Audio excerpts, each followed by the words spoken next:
Hey,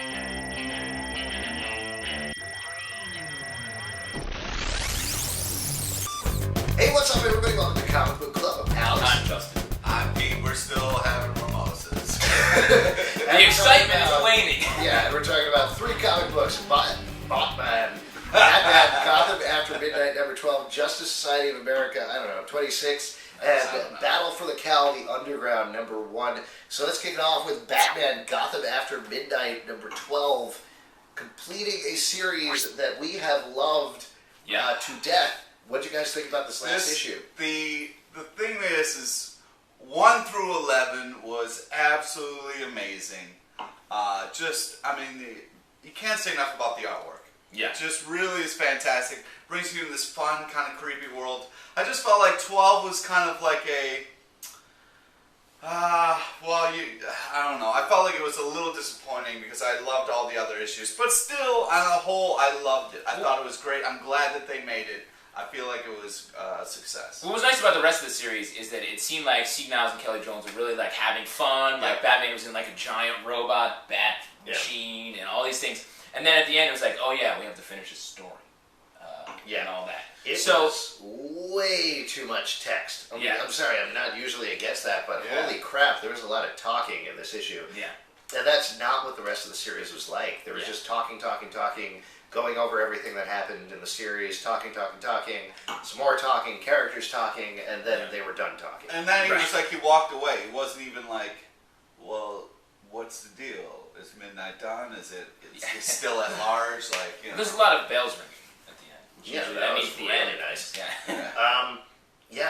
I didn't like this issue at all. I mean, I feel like it felt like there's all this, positive criticism that was going towards Kelly Jones' way, and Steve Niles was like, I'm the writer, let me take care of this. I'm not going to give Kelly Jones any room to play in this issue. I'm going to write the shit out of this issue. Yeah, and it was not good. I would say it was actively not good. I would like to see Kelly Jones paired up for another long, like a Maxis series like this with another writer, and just do a whole different story, but it's just so fun, the art that the different images he creates. Incredible. Yeah. I really think this is still worth picking up just because that last issue sucked. Yeah, definitely get the whole series once the trade comes out. It's really fantastic. It sets up a fun world. It's very enjoyable. I just feel like the last issue kind of died off a little bit, but overall I was very happy with it. No. Cool. All right, let's move on and talk about Justice Society of America number 26. This is Jeff Johns' last issue on the title. Yeah. Very sad. What do you guys think about it? Do you guys want to go to a birthday party? I'd love to. Thanks. Yeah. Yeah, well, that's what this issue's about. Does that mean you loved it? No. You love birthdays? No. You like cake? I love cake. Huh? Who doesn't love cake? But yeah, this was just like, this is not what I want to see superheroes doing. Going to the grocery store, doing errands. See, I actually love when issues do that, where you see the superheroes doing kind of more regular things and how they take on it. And I think Jeff Johns wanted to play with the characters he loves the most for his last issue. Starman, Stargirl, Wildcat, and kind of dealing with passing the torch elements and whatnot. I like this issue pretty well. I don't know, some of it I was like, this is a little goofy. When they're all in the dentist office, I was like, alright. We've seen a lot of splash pages.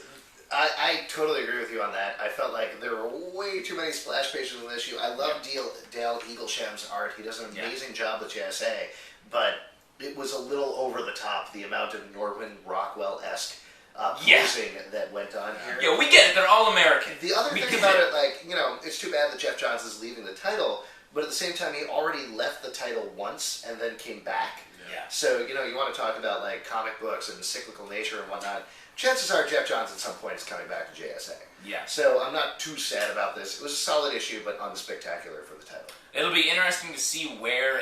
this series has been so quintessentially his for so long. Yeah. Who's going to take over and what direction they're going to take? Hopefully they'll go in a good direction. Sturgis and Mulligan, right? But what direction are they going to go? Well, they're going to do more magical stuff. So that answers your questions. Let's move on talking about Battle for the Cowl, The Underground, number 1. This is by Chris Yost, who normally writes stuff for Marvel. Pete, by your sarcastic clapping, I'm guessing that you're liking it. I was trying to get it going. You guys weren't into it. I always wonder what you mean when you do that. All right. This was was awesome. This was the first Battle for the Cowl that I really was like, hey, this is very enjoyable. There wasn't any kind of dumb moments for me. I felt like this was a cool kind of look at things and did some fun stuff. I very much enjoyed this comic. Cool things, fun stuff. I don't want to spoil anything. I liked it as well. The art's really nice, and Chris Yost is so good at getting characters' voices correct, and he does it, even though he's not a DC writer usually, he does it really well in this. And gets there are a ton of characters in this, and a ton of moments, and he hits everyone, and I love what he does. Fleshes out a lot of the villains that are involved in this thing. Yeah. Much more interesting than this, like, who's going to be the next Batman. Absolutely. If anything, I didn't really understand what the point of this particular issue was. I liked all the moments that he has in here, but I'm not sure how it fits in with everything else. Other than being a launchpad for Gotham City Sirens, which now seems like it's going to be a villain version of Charlie's Angels, with the Riddler acting as Charlie, which sounds like a fun idea, but other than that, as an issue, I don't know.